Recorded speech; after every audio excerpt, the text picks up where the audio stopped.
Students, जय हिंद, नमस्कार। Welcome to Nimbus career teaching platform.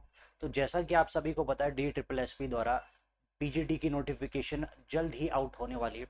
तो आइए जल्दी से एक बार आज बायोलॉजी की सिलेबस डिटेल में एक बार डिस्कस कर लेते हैं।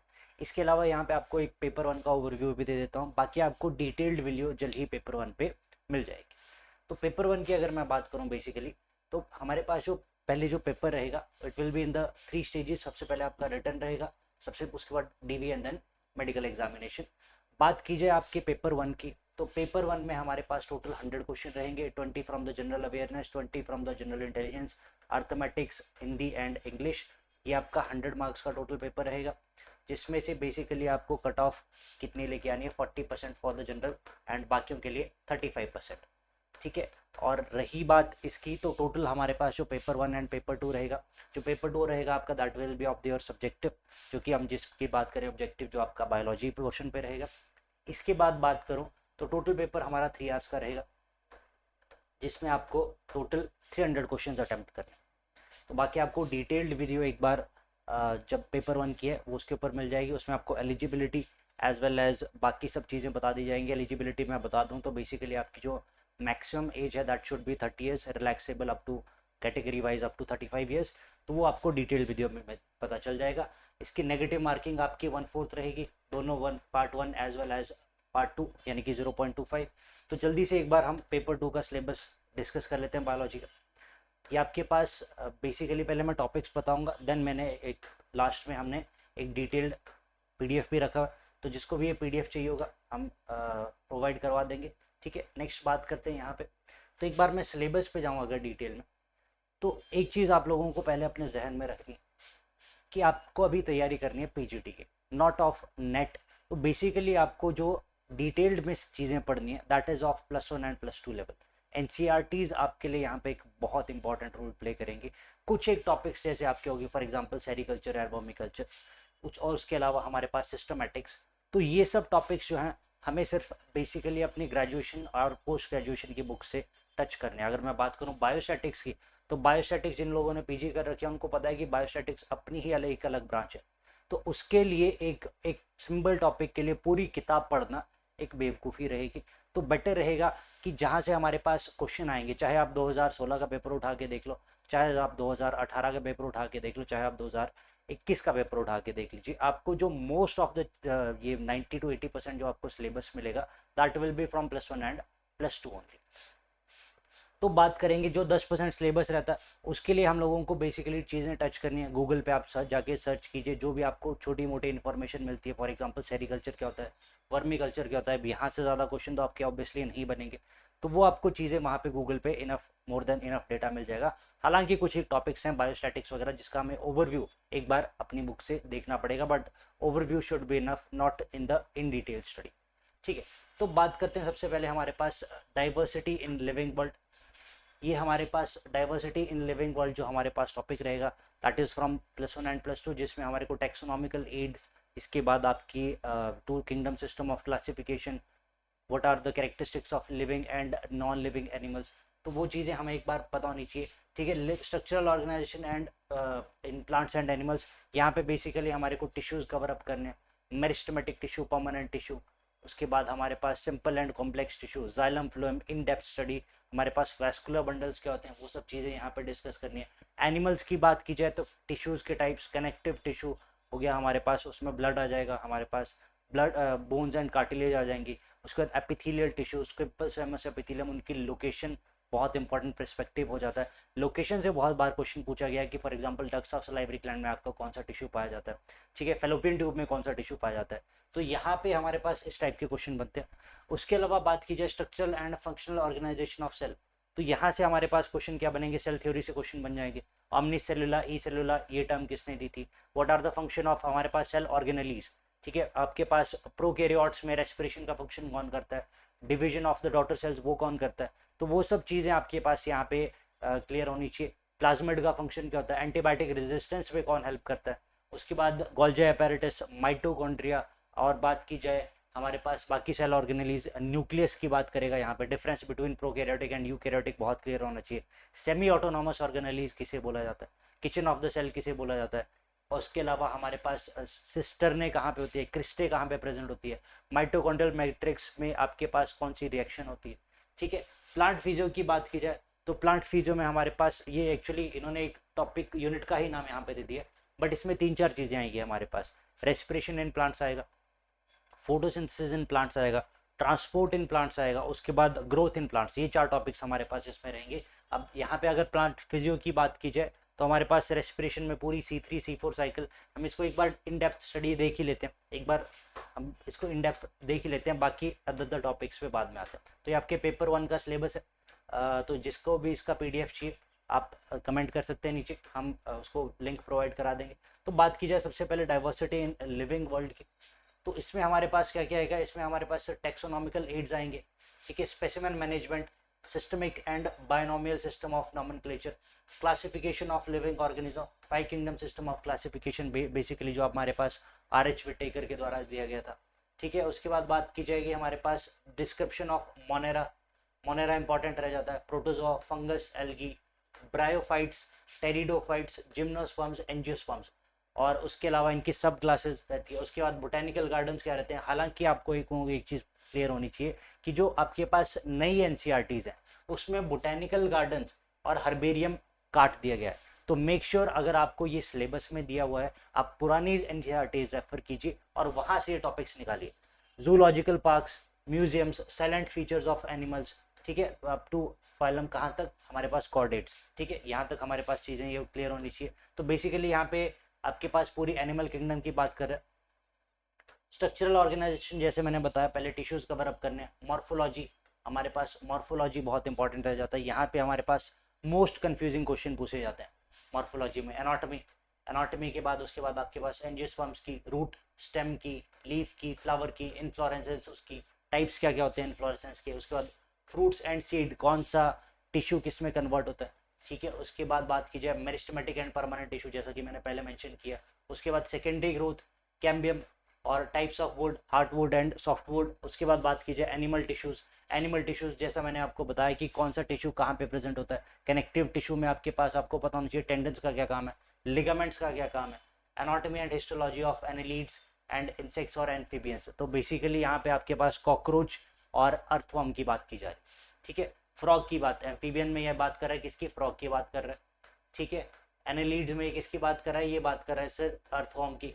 इंसेक्ट्स में बेसिकली किसकी बात कर रहा है, ये बात कर रहा है सर कॉकरोच की। तो बेसिकली ये इनसे एनालीड्स का मतलब ये नहीं है कि आप पूरा ही एनालीड्स पढ़ने लग जाओ। इसमें आपके पास सिर्फ 3 जो आपकी +2 की बुक में दिए हैं पुरानी किताब में, कौन कौन से, सर फ्रॉग दिया है हमारे पास, एनालीड्स में अर्थवर्म दिया है और इंसेक्ट्स में कॉकरोच दिया है। तो इन सभी की एनाटॉमी एंड मॉर्फोलॉजी आपको क्लियर होनी चाहिए। ठीक है, बात करते हैं structural and functional organisation of cell. तो इसमें आपको cell cycle, mitosis, meiosis, cell division आपके पास, उसकी माइटोसिस मियोसिस जैसा मैंने आपको बताया, cell death, structure and function of carbohydrate, proteins. Basically आपके पास ये किसकी बात कर रहा है, ये आपके पास यहाँ पे बात कर रहा है हमारे पास बायो इसकी। ठीक है, एंजाइमोलॉजी आपके पास बायोमोलिक्यूल्स की बात कर रहा है। Classification and nomenclature of enzymes, type of enzymes क्या होते हैं, ट्रांसफरेजेस, आइसोमरेजेस, वो सब चीज़ें आपको पता होनी चाहिए। Mechanism of action of enzymes, हमारे पास बेसिकली यहाँ पे लॉक एंड की हाइपोथेसिस यहाँ पे पूछी जा रही है। ठीक है, single substrate and bye substrate enzyme, activators and inhibitors, inhibitors से काफ़ी ज़्यादा क्वेश्चन पूछे गए हैं। फैक्टर्स अफेक्टिंग एंजाइम एक्टिविटी, कौन कौन से फैक्टर्स हैं सर, पीएच है, टेम्परेचर है। हमें पता है कि हाइयर टेम्परेचर पे आपके पास टर्शरी स्ट्रक्चर डिस्ट्रॉय हो जाता है प्रोटीन्स का, तो देयरफॉर आपके पास एंजाइम एक्टिविटी भी लॉस हो जाती है।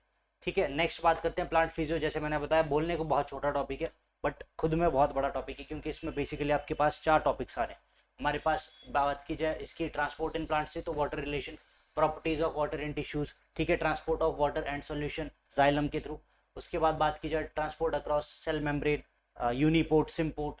उसके बाद बात की जाए स्पॉइल प्लांट एटमॉस्फेयर। ठीक है, minerals required by the plant, basically all the essential and non essential minerals. उसके बाद बात की जाए डेफिशिएंसी सिम्टम्स, हमारे पास ब्राउन लीफिंग या सॉरी येलो लीफ किसकी वजह से होती है। ठीक है, उसके बाद बात की जाए नाइट्रोजन फिक्सेशन, बायोलॉजिकल फिक्सेशन। उसके बाद नाइट्रोजन की हमारे पास मेटाबॉलिज्म कैसे रहता है, एब्जॉर्प्शन कैसे होती है, how it is converted into nitrites.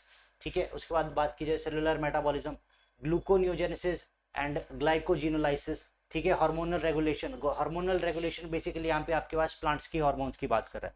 5 type के हार्मोन्स हमें पता है कौन कौन से होते हैं, ऑक्सिन्स, साइटोकाइनिन्स एंड ऑल। ठीक है। उसके बाद बात कीजिए oxidation of food, respiratory efficiency.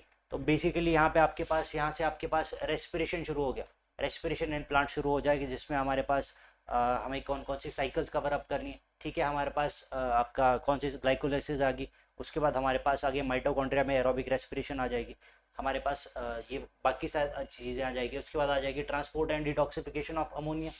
ठीक है। Lipid metabolism. इसके बाद यहाँ से हमारे पास फोटोसिंथेसिस शुरू हो गया, फोटोसिंथेसिस। तो बेसिकली इस चैप्टर में हमारे पास इस यूनिट में बेसिकली 4 चैप्टर्स हैं। कौन कौन से, जैसे मैंने बता दिया, मिनरल न्यूट्रिशन, उसके बाद ग्रोथ इन प्लांट्स, उसके बाद बात की जाए फोटोसिंथेसिस, उसके बाद बात की जाए रेस्पिरेशन। तो ये सारे टॉपिक्स हमारे पास इस चैप्टर में आते हैं। इसके बाद हमारे पास ETS साइकिल आ गई, C3C4 कैम साइकिल, ये हमारे पास फोटोसिंथेसिस में ही आ जाएगी। उसके बाद बात की जाएगी मेजरमेंट ऑफ फोटोसिंथेसिस। उसके बाद बायोटिक स्ट्रेस हमारे पास क्या होता है, प्लांट ग्रोथ रेगुलेटर्स, ये हमारे पास यहाँ पे जैसे मैंने बात की, यहाँ पे हमारे पास हार्मोन्स की ही बात की जा रही है। ठीक है। डेवलपमेंट, डिफ्रेंसिएशन, डी डिफ्रेंसिएशन, री डिफ्रेंसिएशन। अब बहुत से बच्चे यहाँ पे कंफ्यूज हो जाते हैं, differentiation, D differentiation and re differentiation. तो ये सब चीज़ें जब हम डिटेल में करेंगे तो ज़्यादा अच्छे से क्लियर होगा। ठीक है। फ्लावरिंग क्या क्या होती है, फोटो पीरियोडिज्म क्या होता है, उसके बाद इसकी सिग्निफिकेंस क्या होती है, हमारे पास long day plants, short day plants इसकी वजह से आते हैं। ठीक है। वर्नलाइजेशन और plant movements, nastic movements, phototropism, geotropism, ये सब चीज़ें यहाँ पे कवर अप करेंगे। ठीक है। नेक्स्ट बात करेंगे ह्यूमन बायोलॉजी में। तो ह्यूमन बायोलॉजी में बेसिकली हम लोगों को जो सारे चैप्टर्स हैं, कौन कौन से चैप्टर हैं हमारे पास, पहला चैप्टर आ गया सर डाइजेशन इन ह्यूमंस, दूसरा रेस्पिरेशन, तीसरा आपके पास आ जाएगा सर्कुलेशन, चौथा आ जाएगा हमारे पास नर्वस सिस्टम वाला chapter, control and coordination, neural control and coordination, then chemical control and coordination. तो ये सारे चैप्टर्स बेसिकली हम इसमें कवर अप करेंगे। एक्सक्रीशन भी बचता है। ठीक है। तो ये सारे चैप्टर्स इसमें कवर अप होने हैं। तो सेम चीज़ यहाँ पे बात की गई, तो morphology, anatomy, histology, physiology, control and coordination, वही सब चीज़ें यहाँ पे पूछी जा रही हैं। Skeletal system, muscle, nervous system, उसके बाद फिजियोलॉजी ऑफ हाई एटीट्यूड। ठीक है। हायर एटीट्यूड में हमारे पास क्या क्या चेंजेस रहते हैं। उसके बाद बात की जाए सेक्सुअल रिप्रोडक्शन, तो सेक्सुअल रिप्रोडक्शन पे यहाँ पे both flowering plants as well as humans, इसमें हमारे पास basically sexual reproduction in flowers आएगा। उसके बाद हमारे पास सेक्सुअल रिप्रोडक्शन इन ह्यूमंस आएगा। उसके बाद हमारे पास यहाँ पे रिप्रोडक्टिव हेल्थ चैप्टर भी आएगा। तो यहाँ पे बात की जाए तो प्लांट्स का structure and detail of angiosperms, उसके बाद डेवलपमेंट ऑफ गमीटोफाइट, उसके बाद पॉलिनेशन और उसके टाइप्स कौन कौन से, एजेंट्स ऑफ पॉलिनेशन कौन कौन से, pollen pistil interaction, fertilisation, artificial hybridisation, emasculation और बैगिंग। उसके बाद डेवलपमेंट ऑफ सीड कैसे होती है, एपोमिक्सिस और पॉलीएम्ब्रियोनी क्या होता है, एपोमिक्सिस और इसमें यहाँ पे इन्होंने पार्थिनोकार्पी, एपोमिक्सिस और पार्थिनोकार्पी में बच्चे ज़्यादातर कंफ्यूज रहते हैं। उसके बाद सेल्फ इनकम्पेटिबिलिटी क्या होती है, what are its types, self incompatibility के टाइप्स क्या हैं, स्ट्रक्चर एंड बायोकेमिकल एस्पेक्ट्स। उसके बाद बात की जाए एक्सपेरिमेंटल एम्ब्रियोलॉजी। उसके बाद बात की जाए ह्यूमन रिप्रोडक्शन, यहाँ से हमारे पास ह्यूमन रिप्रोडक्शन शुरू हो गया। इससे पहले ये जो पूरा पोर्शन है दैट इज ऑफ आपके पास रिप्रोडक्शन इन फ्लावरिंग प्लांट्स। उसके बाद यहाँ से हमारे पास ह्यूमन रिप्रोडक्शन शुरू हो जाएगा, जिसमें हमारे पास physiology of reproduction, neuro endocrine control. उसके बाद हमारे पास न्यूरो एंडोक्राइन कंट्रोल, यहाँ पे बेसिकली पिट्यूटरी की बात की जा रही है और ओवरियन हार्मोन्स की बात की जा रही है। उसके बाद बात की जाए sexual behaviour in infancy, basically हमारे पास टाइमलाइन की बात की जा रही है कि एडोलेसेंस से प्यूबर्टी कब हिट करती है, प्यूबर्टी के टाइम पे चेंजेस क्या क्या रहते हैं। उसके बाद implantation, pregnancy, parturition, memory gland and lactation. तो बेसिकली यहाँ पे अगर बात की जाए तो ये पूरा के पूरा हमारे पास किसका, ये हमारे पास किसकी बात की जा रही है, यहाँ पे हमारे पास किसकी बात की जा रही है, पूरी की पूरी ह्यूमन रिप्रोडक्शन की बात की जा रही है। अब यहाँ से बात की जाए ये हमारे पास disorders of sexual reproduction, reproductive health, यहाँ से हमारे पास रिप्रोडक्टिव हेल्थ शुरू हो जाता है। रिप्रोडक्टिव हेल्थ में क्या क्या पढ़ना है सर, पॉपुलेशन एक्सप्लोजन, कॉजेज क्या क्या हैं, बर्थ कंट्रोल के मेजर्स। अब बर्थ कंट्रोल के मेजर्स पढ़ेंगे तो उसके टाइप्स भी पढ़ने पड़ेंगे, कौन कौन से टाइप से हम बर्थ कंट्रोल कर सकते हैं, नेचुरल मेथड्स कौन कौन से हैं, उसके बाद आर्टिफिशियल मेथड्स कौन कौन से हैं, बैरियर मेथड्स कौन कौन से हैं, सर्जिकल मेथड्स कौन कौन से हैं, सर्जिकल मेथड्स यहाँ पे इन्होंने मेंशन नहीं किया। उसके बाद बात की जाए इनफर्टिलिटी को कैसे प्रिवेंट किया जा सकता है, what are the methods to help, IVF की बात वगैरह यहाँ पे करेगा। उसके बाद बात की जाएगी टॉक्सियोलॉजी, उसके बाद बात की जाएगी ये सब टेक्निक्स जो कि हमने कवर अप करनी है इसमें। ठीक है। आपसे क्वेश्चन पूछा जाएगा for example how does copper T works, तो वहाँ पे आपको एक चीज़ बहुत प्यारी लाइन एनसीईआरटी ने बोल रखी है कि ये स्पर्म मोटिलिटी को भी इफेक्ट करता है। तो कॉपर आयंस जो होते हैं वो स्पर्म मोटिलिटी को सप्रेस कर देते हैं। तो उसके बाद बात की जाएगी जेनेटिक्स की। जेनेटिक्स खुद में ही बहुत बड़ा यूनिट है।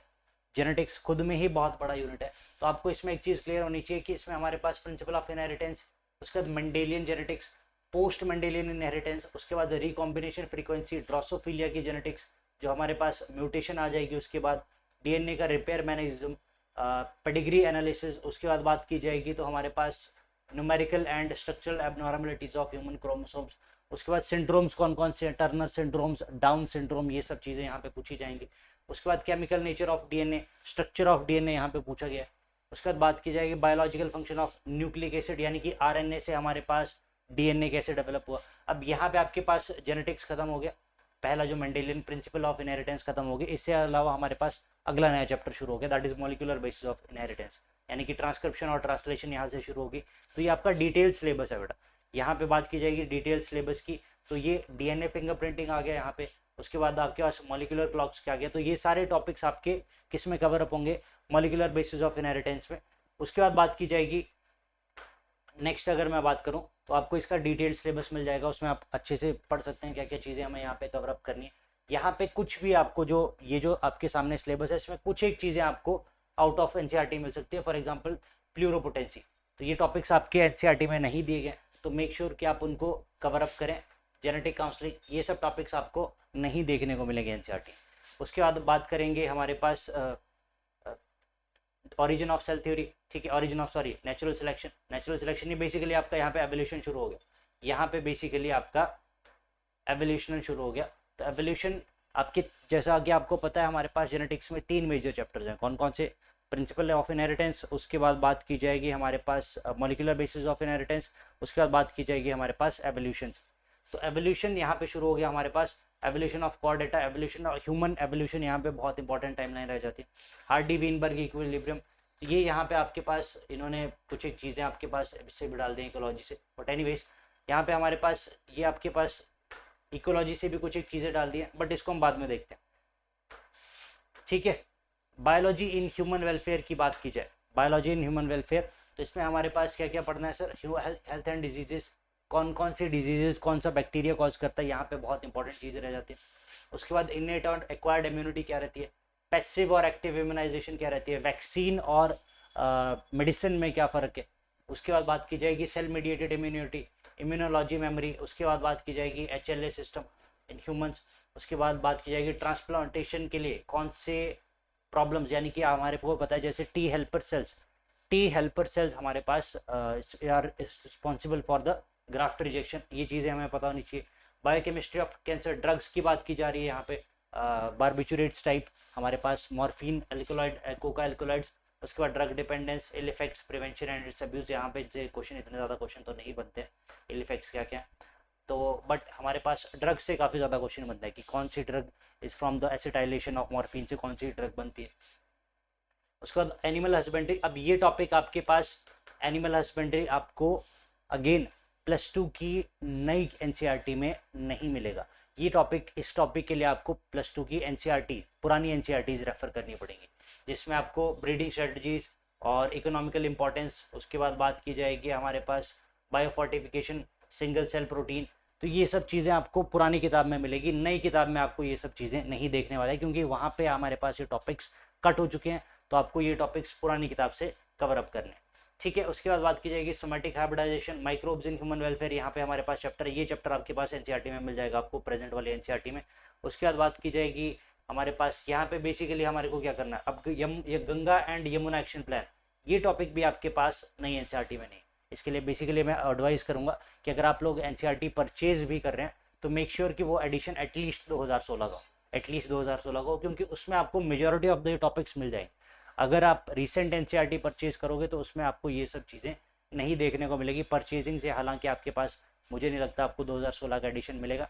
तो मेक श्योर अगर आपके पास पुरानी एनसीईआरटीज हैं या आसपास से कहीं अगर अरेंज हो सकती हैं तो उनको यूज़ कीजिए, ठीक है। अदरवाइज PDF तो इज़ ऑलवेज अवेलेबल, ठीक है। प्रिंसिपल्स ऑफ बायोटेक्नोलॉजी, अगेन यहाँ पे हमारे पास यहाँ पे आपके पास क्या क्या आ जाएगा, बायोटेक्नोलॉजी वाला यूनिट आ जाता है। इसके बाद principle and processes and its application, वहाँ पे हमने कवर अप करनी है, जिसमें हमने जेनेटिक इंजीनियरिंग, टूल्स क्या क्या हैं, isolation of DNA, cloning vectors, electrophoresis, bioreactors.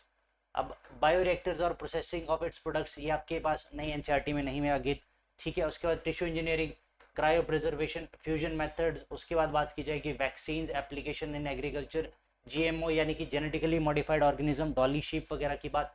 उसके बाद बात की जाएगी, उसके बाद analysis, serum and urine analysis. ये आपको हमारे पास बीएससी की बुक से कवर अप करना पड़ेगा, ये आपके पास एनसीईआरटी में गिवन नहीं है। Transgenic animals. उसके बाद बात की जाएगी हमारे पास बायोपायरेसी, स्पेलिंग गलत रखी है यहाँ, बायोपायरेसी होगा, ठीक है। तो ये हमने एक बार डिटेल सिलेबस देख लिया। अगर आपको इसका पीडीएफ चाहिए तो हम इसको पीडीएफ आपके इसमें लिंक में प्रोवाइड कर देंगे। Next is ecology. इकोलॉजी आपके पास खुद में पता है आपको एक पूरा यूनिट है, इसमें हमने क्या क्या पढ़ा है, ऑर्गेनिज्म एंड पॉपुलेशन। उसके बाद बात की जाएगी डिस्ट्रीब्यूशन ऑफ बायोम्स, कौन कौन से बायोम्स है, physical factors and physiological factors. उसके बाद बात की जाएगी physical adaptation of plants and animals. ये फिजिकल एडेप्टेशन आपको अकॉर्डिंग टू द एनवायरनमेंट देखने को मिलेगी। उसके बाद Darwinian fitness, non Darwinian fitness इसमें है नहीं, इसमें तो हमने सिर्फ डार्विनियन फिटनेस देखनी है। Population and interaction, ecosystem and structure. यहाँ पे हमारे पास यहाँ से आगे इकोसिस्टम शुरू हो जाता है, जिसमें हमने क्या क्या पढ़ना है, एनर्जी फ्लो देखना है, grazing food chain, detritus food chain. उसके बाद इकोलॉजिकल पिरामिड्स देखने हैं, न्यूट्रिएंट साइक्लिंग। न्यूट्रिएंट साइक्लिंग में हमने क्या क्या कौन कौन से देखने हैं, न्यूट्रिएंट साइक्लिंग में हमने कार्बन की साइक्लिंग देखनी है, फॉस्फोरस साइक्लिंग देखनी है, तो ये सब चीज़ें यहाँ पे देखनी है। यहाँ के बाद हमारे पास इकोसिस्टम शुरू हो जाएगा। इकोसिस्टम के बाद हमारे पास ये इकोसिस्टम सर्विसेज के बाद हमारे पास बायोडाइवर्सिटी शुरू हो जाएगी। उसके बाद पैटर्न्स क्या क्या है, टाइप्स ऑफ पॉल्यूशन, इंडिकेटर्स। तो उसके बाद बात की जाएगी प्रिवेंशन एंड ट्रीटमेंट, क्या क्या हो सकता है, डिफॉरेस्टेशन के causes, reforestation, case studies. Case studies basically आपकी अगेन पुरानी एनसीईआरटी में दी है, नई एनसीईआरटीज में नहीं दी है। तो ये बेसिकली हमने +2 का सिलेबस कवर अप देखा। अब यहाँ पे अगर बात की जाए आपके पास मेन सिलेबस पे, अगर मैं वापस आऊँ मेन सिलेबस में, अगर आपको कौन सी चीज़ें नहीं करनी है, कौन सी चीज़ें नहीं करनी है वो हमें करनी है। अब देखो यहाँ तक तो हमारे पास यहाँ तक ये जो यहाँ तक जिसकी मैं बात करूँ बायोकेमिस्ट्री, ये हमारे पास यहाँ तक हमारे पास +2 का सिलेबस आ गया। अब नई चीज़ें हमें क्या क्या कवर करनी है sir, sericulture and vermi culture. Sericulture and vermi culture आप लोगों को अगेन गूगल करना पड़ेगा, या आपकी बीएससी ग्रेजुएशन की बुक से आपको कवर अप करना पड़ेगा। उसके बाद बात की जाएगी ह्यूमन राइट्स, ये भी आपको कवर अप करना पड़ेगा। उसके बाद बात की जाएगी सिस्टमैटिक्स, ये भी आपको कवर अप करना। बायोडाइवर्सिटी एंड एवोल्यूशन अगेन आपका +2 की बुक से, जो मैं यहाँ पे टिक नहीं करवा रहा हूँ दैट मीन्स वो आपके अगेन कवर अप है, ठीक है। Development biology and applied entomology, ये आपको कब कवर अप होता है, जब हम बीएससी में बिफोर एनिमल किंगडम जब हम पढ़ते हैं तो उस टाइम पे हमारे पास डेवलपमेंट बायोलॉजी आती है। दैट मीन्स हमारे पास कौन सी लेयर से कौन सा ऑर्गन डेवलप हो रहा है, एंडोडर्म से कौन सा ऑर्गन डेवलप हो रहा है, एक्टोडर्म से कौन सा ऑर्गन डेवलप हो रहा है, वो सब चीज़ें इसमें पढ़नी पड़ेंगी। वेक्टर बायोलॉजी इतना डेप्थ में नहीं घुसना है, बट अगेन ये सब जो टॉपिक्स बता रहा हूँ इनमें आपको बेसिकली एक ओवरव्यू होना चाहिए कि कौन सा organ, for example heart is mesodermal origin, that means वो आपके मीजोडर्म से ऑरिजिन हो रहा है। तो ये सब बेसिक चीज़ें आपको पता होनी चाहिए कि कौन सी चीज़ आपकी कहाँ से ऑरिजिन हो रही है, इन डेप्थ आपने नहीं घुसना, ठीक है। माइक्रोबायोलॉजी में आपको वेक्टर बायोलॉजी का ओवरव्यू होना चाहिए, मेडिकल लेबोरेटरी टेक्निक्स। उसके बाद बात की जाएगी रिसर्च मेथोलॉजी। उसके बाद बात की जाएगी हमारे पास molecular cell biology cover up करने की ज़रूरत नहीं है। Computational biology, biostatics and bioinformatics, ये मैं जिसकी बात कर रहा था, इसके ऊपर अगर आप पीजी में देखोगे पूरी की पूरी बुक्स हैं इसके ऊपर। तो इसके लिए इतने से टॉपिक के लिए आपको अगर पूरी बुक पढ़नी है दैट विल बी अ बेवकूफ़ी, ठीक है। तो बेटर रहेगा आप इनको एक छोटा मोटा आइडिया हो जाए। पैरासिटोलॉजी, आपको पैरासाइट्स बेसिकली जो आपके +2 में पैरासाइट्स है उनके ही ऊपर थोड़ी बहुत डिटेल नॉलेज होनी चाहिए। तो बेसिकली ये जो मैं टॉपिक्स आपको बता रहा हूँ this cover up 10% of the जो आपको आएगा। 90% ऑफ द सिलेबस या मान के चलो 80% ऑफ द सिलेबस हम ऑलरेडी कवर अप कर चुके हैं। ये जो टॉपिक्स आपको बताए जा रहे हैं इससे आपको 10% सिलेबस आना है। तो बेसिकली मेक श्योर कि अगर आपको 10% के लिए पढ़ना है तो कितना पढ़ना है, ये सब चीज़ें आपको आइडिया होना चाहिए, ठीक है। एनिमल बिहेवियर, बेसिकली यहाँ पे अगर बात की जाएगी तो माइग्रेशन इन बर्ड्स उसकी बात की जा रही है। उसके बाद बात की जाएगी हमारे पास इंसेक्ट टॉक्सिकोलॉजी, ठीक है। Diversity and behaviour of fishes में अगेन माइग्रेशन ऑफ फिशेज, जिस टाइम पे वो रिप्रोडक्शन के लिए माइग्रेशन करती हैं वो सब चीज़ें। उसके बाद बात की जाएगी हमारे पास अप्लाइड जेनेटिक्स, ट्रांसजेनेटिक एंड इनहेरिटेंस, ये सब चीज़ें इतना डिटेल में घुसने की ज़रूरत नहीं है। न्यूरो एंडोक्राइनोलॉजी कवर अप है। Biology of pregnancy cover up रहेगी, पार्चुरेशन, लैक्टेशन, ये सब सारी चीज़ें हमारे पास कवर अप रहेंगी। मॉलिकुलर एंडोक्राइनोलॉजी एंड रिप्रोडक्शन, ठीक है, ये सब चीज़ें भी हमारी कवर अप है। Mendelian and non Mendelian inheritance, ये भी कवर अप रहेगा आपका +2 की किताब से। माइक्रोजेनेटिक्स की बात की जाए, ये हमारे को अगेन अपनी ग्रेजुएशन की बुक से कवर अप करने पड़ेंगे। जेनेटिक मैपिंग, साइटोजेनेटिक्स और क्रायो, ये सब चीज़ें हमारे को कवर अप करनी पड़ेंगी। बट अगेन इनका ओवरव्यू देखना है, हमारे पास इन डिटेल स्टडी इनकी नहीं करनी है। उसके बाद अगेन वायरल जीनोम आ गया, प्लांट वायरसेस आ गए, वायरॉइड्स, ये सब चीज़ें आपकी अगेन कवर अप हो जाएगी। मोस्टली आपके पास prions and viroids cover up हो जाएंगे हमारी +2 की किताब में। जो वहाँ पे डिजीजेस दी गई हैं वही सब डिजीज हमने पढ़नी है। इतना साइनोफेज वगैरह इतने उसमें घुसने की ज़रूरत नहीं है, बट स्टिल अगेन आप लोगों को मोटा मोटा आइडिया इन सभी का होना चाहिए, ठीक है। Plant systematics again cover up हो जाएगा, बायो सेल एंड माइक्रोबायोलॉजी, ठीक है, एवोल्यूशनरी बायोलॉजी, ये सब चीज़ें कवर अप हो जाएंगी।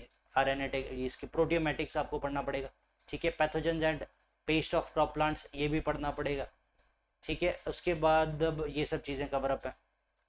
रिप्रोडक्टिव बायोलॉजी कवर अप है। Molecular inheritance of interaction of plants with symbiotics, pathogens and pest, ये भी आपका कवर अप रहेगा। In vitro plant diversification, gymnosperms, taxonomical, silviculture, ये 3 कल्चर्स हो गए हमारे पास। कौन कौन से? वर्मी कल्चर हो गया, सेरीकल्चर हो गया, सिल्वी कल्चर हो गया। तो ये सब चीज़ें आपकी, अगर सिल्वी कल्चर की मैं बात करूँ तो ये बेसिकली आपका, अगर आप पुरानी NCERT उठाओगे उसमें भी कवर्ड अप है, तो I think should be enough वहाँ पे। उसके बाद ये फार्माकोनोसी, ये कवर अप करना पड़ेगा हमारे पास। रिमोट सेंसिंग एंड फिजियोग्राफी, ये टॉपिक्स आपको ग्रेजुएशन की बुक से अपने कवर अप करने पड़े। तो बेसिकली हमने डिटेल्ड डिस्कशन कर ली कि बेसिकली 80-90% जो आपको सिलेबस आएगा, हमें प्रेजेंटली उस पर फोकस करने की ज़रूरत है, रेदर देन हम इन 10% सिलेबस के पीछे अपना मत मार, ठीक है। तो डिटेल्ड सिलेबस की PDF जिसको भी चाहिए नीचे कमेंट कर सकता है। डिटेल्ड सिलेबस की वीडियो आपको PDF आपको मिल जाएगी। तो make sure you guys like, share and subscribe the channel. Have a good day.